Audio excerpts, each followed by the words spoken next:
Mon prochain invité, c'est M. Régent Lemieux, qui est associé du groupe Mallette ici à Montmagny. Régent Lemieux, bonjour. Bonjour, Michel. Ça va bien? Très bien. Oui, on va éviter le vous parce qu'on se connaît quand même assez bien. En plus, on est voisins maintenant. On est voisins, effectivement, de mieux même. Régent, tu viens de nous parler de cette 12e édition de la relève Mallette qui aura lieu au mois de mai prochain, le 13 mai. C'est quoi exactement? Bon, on en parle chaque année, mais c'est important de toujours revenir sur vraiment le but de la relève Mallette. C'est ça, le but, dans le fond, c'est la 12e édition, effectivement, cette année. Donc, ça faisait déjà 12 ans qu'on fait cet événement-là. Et c'est couru. Et c'est couru, parce que effectivement. L'année passée, je n'en revenais pas le monde qu'il y avait là. Il y a beaucoup de monde qui vont au 5 à 7 pour la présentation des candidats et candidates. Donc, il y a du monde. Ça il y a fonctionne, du monde, effectivement. Les gens ont toujours hâte de voir c'est qui les futurs entrepreneurs, c'est qui les gens qui vont reprendre la relève sur le territoire de la MRC Montmagny de Lillette, mais également aussi maintenant dans le territoire de Bellechasse qu'on a rajouté depuis l'an dernier, qui est un territoire qui avait été un peu, qui est un peu entre Montmagny et Lévis, pour lequel on voulait desservir également pour ces prix, du prix de la relève Mallette. Dans le fond, c'est un événement qui est assez couru parce qu'effectivement, comme je vous mentionnais, on veut connaître qui sont les futurs leaders qui s'en viennent sur le territoire, qui va reprendre les relèves d'entreprise, c'est qui ces gens-là, et les gens veulent côtoyer avec ces ressources. OK. C'est quoi le concours? Parce que c'est un concours, là? C'est un concours dans lequel, dans le fond, c'est pas tout à fait un concours comme un gala, mais c'est un concours dans lequel on veut faire reconnaître, dans le fond, qui sont les futurs releveurs sur le territoire. Et on veut connaître, dans le fond, on veut connaître les gens qui ont les qualités de leadership pour reprendre ces choses-là. Dans le fond, il y a différents critères qu'on doit correspondre pour faire partie de l'événement.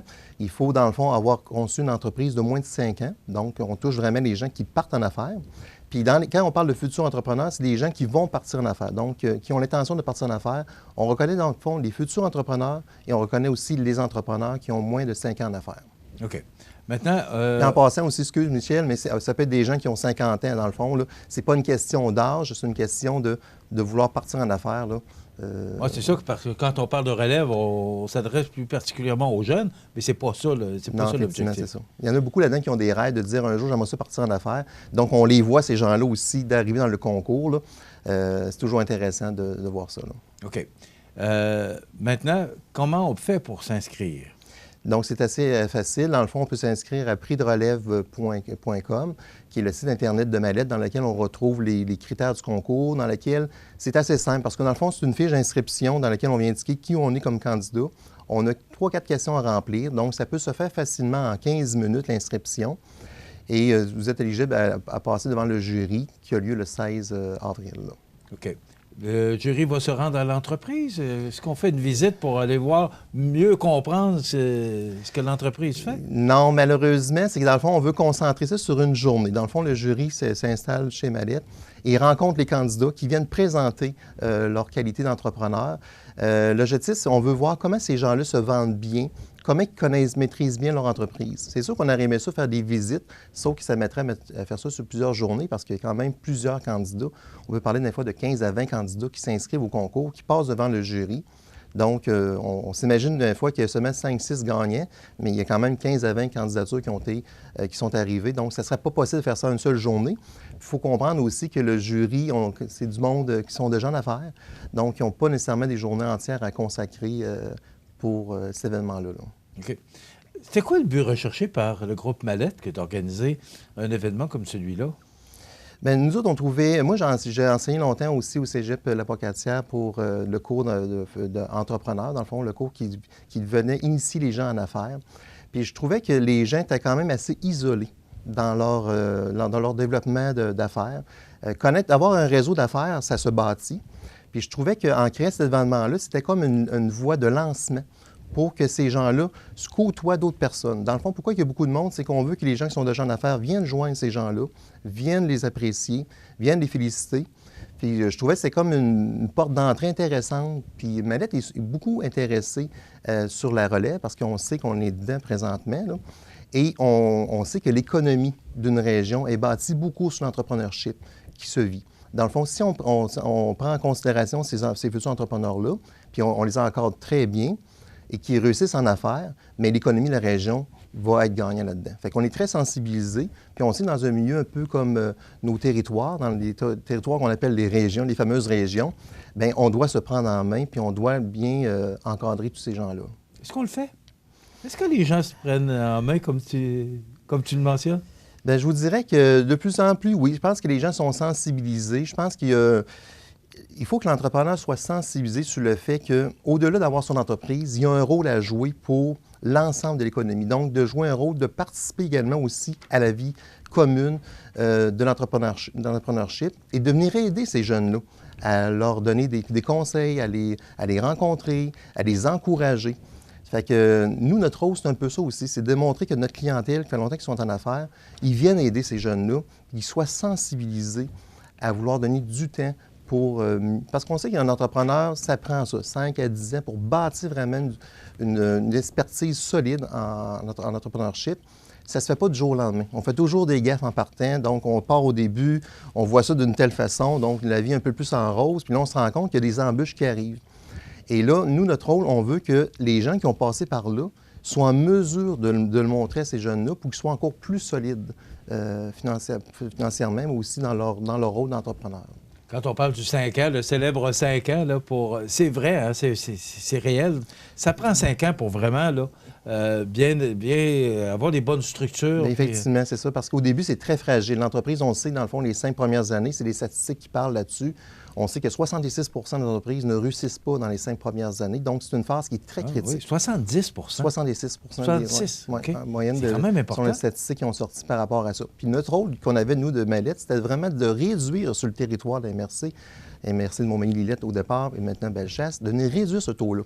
De dire, on se donne le défi, nous, comme région, de dire, on va venir réduire ce taux-là pour montrer qu'au Québec, si on encadre bien ces gens-là puis que l'entrepreneurship se joue bien un rôle ensemble, bien, on va être gagnant là-dedans. Et puis?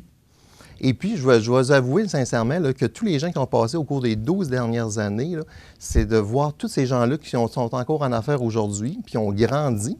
On parle des entreprises, des fois, qui ont commencé avec 100 000 de chiffre d'affaires, et on a certains clients qui sont rendus à 10 millions de chiffre d'affaires. Donc, dans le fond, le fait qu'ils sont passés qui ont bien été encadrés, ça joue un rôle important. Puis on s'avait donné le défi également aussi avec le Cégep de l'Apocatière en formation continue de dire on va encadrer ces jeunes-là davantage. Et on sait que les jeunes qui sont formés et encadrés, le taux de réussite augmente de façon exponentielle. OK. Donc, mais je n'ai pas la statistique pour vous dire aujourd'hui, on est rendu à tel taux. Est-ce que tu as l'impression qu'il a baissé? J'ai l'impression qu'il a baissé. Oui, j'ai l'impression qu'il a baissé. C'est que les gens sont beaucoup plus sensibilisés qu'à l'époque. Avant ça, des fois, les gens partaient en affaires puis ils en disaient bon, c'est beau, je pars en affaires, mais là, aujourd'hui, maintenant, les gens comprennent davantage les rôles et les défis qu'ils vont avoir à jouer. Puis on les sensibilise beaucoup par rapport à ça. Est-ce qu'il y a des moyens, parce qu'on parle de relève ou des gens qui veulent partir en affaires, est-ce qu'il y a des moyens, est-ce qu'il y a de l'aide? Oui, l'aide comptable là, que vous êtes, mais est-ce qu'il y a d'autres moyens ou d'autres supports qu'on peut offrir aux gens qui démarrent, qui partent en affaires? Oui, mais dans le fond, il ne faut pas oublier aussi les organismes locaux. Dans le fond, le Centre d'aide aux entreprises, c'en est un exemple. La MRC de Montmagny également aussi, autant la MRC de Lillette joue un rôle important aussi pour venir aider ces jeunes-là. Je vous dirais que les jeunes sont beaucoup plus... On disait que les jeunes commencent en affaires, donc ils vont avoir beaucoup de misère parce que ce n'est pas des vaillants. Bien, je pense que les jeunes maintenant sont beaucoup plus informés qu'ils l'étaient auparavant, peut-être quand on partait en affaires. Fait que ça, déjà, en partant, c'est une prémisse de base qui permet déjà d'avoir un entrepreneurship un peu plus fort. Qui réduit les risques de ne pas passer au travail. Puis je vous dirais que les réseaux sociaux, puis le fait qu'on peut avoir accès à l'information rapidement, les jeunes peuvent aller se former eux-mêmes, donc s'auto-former par eux-mêmes par ces choses-là.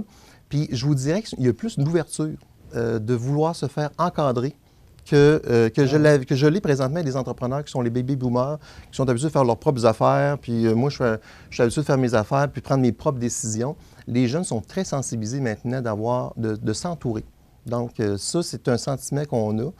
Puis ça, c'est un élément qui joue un rôle sur la réussite. Moi, je vous dis, l'important, c'est de vous entourer des personnes qui vont vous aider dans vos faiblesses que vous avez. Est-ce que c'est l'administration? Est-ce que c'est au niveau marketing? Est-ce que c'est au niveau production? Entourez-vous des personnes qui sont fortes là-dedans pour vous aider à améliorer vos faiblesses. Vous êtes représenté, on sait que le groupe Mallette est représenté partout au Québec. Est-ce que ça existe en dehors de chez nous, ça, la relève Mallette?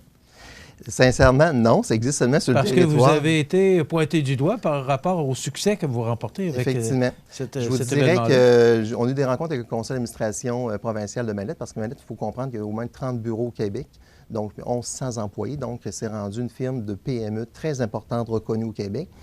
Et sont très sensibilisés sur l'événement qui a lieu présentement dans notre territoire. Ils nous observent beaucoup. On a eu des demandes pour commencer à le partir dans d'autres territoires, soit le Bas-Saint-Laurent, au Saguenay.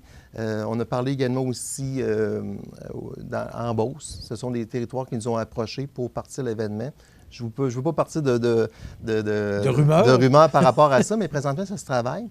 Puis ils voient vraiment le succès que ça a. D'ailleurs, le président de Mallette l'an passé était présent pour voir comment se passait l'événement, puis il était vraiment très surpris de voir l'importance de l'événement qui s'est rendu. En terminant, parce que on parle beaucoup de relève. La relève entrepreneuriale, on entend beaucoup ça aujourd'hui. Est-ce qu'elle est assurée? Est-ce que ça... Parce qu'il y avait beaucoup d'inquiétudes par rapport à la relève entrepreneuriale. C'est un bel événement pour aider ou favoriser la relève. Mais est-ce que ça s'améliore par rapport à la relève entrepreneuriale dans notre région particulièrement? Oui, je vous dirais qu'il y a quasiment plus de preneurs que de cédants. Contrairement à ce qu'on pensait qu'elle arrivait, qu'il y allait avoir beaucoup d'entreprises qui allaient être disponibles, puis personne n'allait reprendre la relève. Présentement, il y a beaucoup de maillage qui se fait aussi avec les institutions financières. C'est pour ça, d'ailleurs, les institutions financières sont les partenaires de l'événement, parce que les institutions financières travaillent beaucoup à préparer la relève. Donc, on s'est donné un défi, autant les firmes comptables que les institutions financières, de pouvoir préparer cette relève-là et de fournir des financements en conséquence de ça. Donc, je ne vous dirais pas que c'est tous les secteurs qui sont assurés. Le secteur de domaine agricole, c'est un peu plus difficile que des secteurs, mettons, industriels. Industriel, c'est assez facile de faire un transfert de relève. Commercial, c'est quand même intéressant aussi. Agricole, il y a des défis. Toujours les défis de main-d'œuvre, etc. Là. Mais on sent qu'il y a beaucoup d'entrepreneurs, des jeunes qui veulent partir en affaires. Et c'est pour ça que le concours Face au Dragon, c'est un autre exemple. Je fais un petit parallèle par rapport à Face au Dragon. Dans le fond, Face au Dragon, c'est de venir sensibiliser les jeunes que d'être entrepreneur, c'est un métier en soi. Puis ça permet de découvrir ces jeunes-là. Donc, on veut découvrir les jeunes au primaire, secondaire. Et nous, par la suite, on les reprend au point de vue que lorsqu'ils deviennent au cégep universitaire, on les reprend, puis on essaie de les encadrer. Je vous dirais que le gouvernement met beaucoup d'argent pour s'assurer des transferts de relève là, au Québec. Puis moi, je trouve que ça fonctionne très bien, sincèrement. Donc, la situation s'améliore, c'est ce que je comprends? Oui, moi, je trouve qu'elle s'améliore beaucoup depuis quelques années. Et effectivement, on avait eu peur qu'elle allait avoir un trou, à un moment donné, dans le marché. Oui, parce que c'est l'inquiétude qu'on a compris aussi. Oui. Parce qu'on parlait beaucoup de la relève entrepreneuriale qui n'était pas là. Effectivement. Puis là, maintenant aussi, l'avantage qu'on a, c'est que les entrepreneurs vont rester plus longtemps en affaires. Donc, on pensait au départ, les entrepreneurs allaient arrêter aux alentours de 60, 65 ans. Maintenant, on en voit de plus en plus un peu plus âgés, puis ils transfèrent une partie de leur actionnariat. Parce que quand on parle de transfert de relève, c'est pas nécessairement la totalité. Des fois, ça peut être une partie de l'entreprise. Fait que ça, on voit ça beaucoup des jumelages là, des parents avec les enfants, puis par la suite, l'enfant reprend l'entreprise. Donc, ça fait un saut moins haut à faire. Donc, ça veut dire que le message passe. Oui, très bien d'ailleurs. Et par justement des événements comme la relève Mallette, c'est une belle opportunité aussi que de parler de relève ou de présenter notre relève à la population. Donc, ça commence aujourd'hui, les inscriptions. Effectivement. C'est jusqu'au 3 avril. Jusqu'au 3 avril, la date limite, dans le fond. Ça incite beaucoup les gens à s'inscrire au concours. Des fois, les gens disent « Ah, je ne m'inscrirai pas au concours ». Mais tous ceux-là qui ont passé par là sont vraiment contents de voir le levier que ça a créé pour leur entreprise. Okay. Dans le fond, c'est de prendre... Puis les gens ont l'impression que ça va être long à s'inscrire, j'ai pas le temps. Bien, ça vous prend à peu près 15 minutes à remplir le document, puis l'envoyer au prixlarelève.com. OK. Alors, jusqu'au 3 avril. L'événement est le 13 mai. Ça a lieu à quel endroit? Oui, on alterne cette année au territoire de la MRC de Montmagny. On fait une visite industrielle chez Technion avec M. André Dufresne, qui est le directeur de production chez Technion. Belle entreprise de chez nous. Belle entreprise de chez nous. Donc, on fait toujours un parallèle avec le monde des affaires. On visite l'entreprise. Et par la suite, ça a lieu à la salle Promutuelle, dans laquelle on va faire l'événement. L'événement qui n'est pas trop glamour, comme on peut dire, le terme angliciste. Là. Dans le fond, si on veut ça vraiment à la bonne franquette, on laisse beaucoup de temps aux gens d'échanger entre eux. Et on veut faire reconnaître ces jeunes-là. Fait que, une belle soirée. C'était à Saint-Eugène, puis j'étais là. Puis écoute, la salle était pleine à craquer. Ah oui, c'est démontré à quel point les gens suivent ce bel événement. Oui. Bravo pour cette belle initiative, Régent. Donc, c'est le 13 mai que ça a lieu et ça va être à la salle Promutuelle. Donc, les gens qui veulent s'inscrire peuvent le faire dès maintenant. Dès maintenant. Sur Relève Mallette. Oui, prixlarelève.com, oui. Pardon? Relèvemallette.com, excusez-moi. Relèvemallette.com. Ouais. Voilà. Alors, merci beaucoup, Régent Lemieux, associé chez Groupe Mallette, et bravo pour cette belle initiative. Merci, Michel. Alors, ça complète dans quelques instants. José Soucy est avec nous pour les grands titres de l'actualité.